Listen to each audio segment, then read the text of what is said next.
If you want to connect wireless earphones or headphones to your Samsung Galaxy S26 or also S26 Ultra, it's very easy.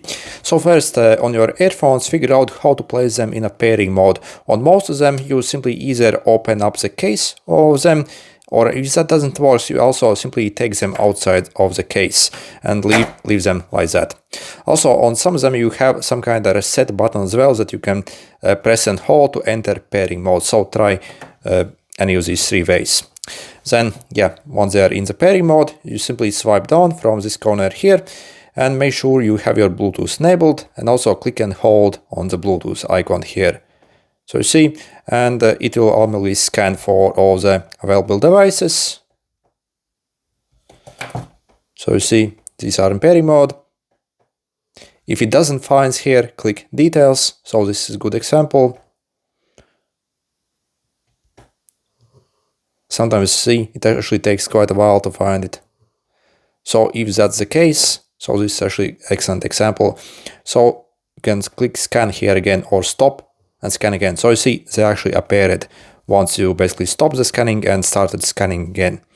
So click on them. Yep, allow the pairing request. And as you see, they're finally paired and we can start using them. Okay, and also if you want to manage some settings for these, so again, click on hold on the Bluetooth icon here, details.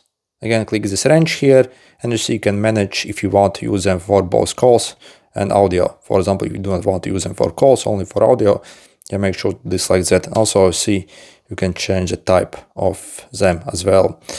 Also, again, if your phone still can't find them, what I suggest to do is do a force restart on this phone. So the way you do it, press and hold the power plus volume down. For maybe like 10 seconds, your phone essentially will shut down.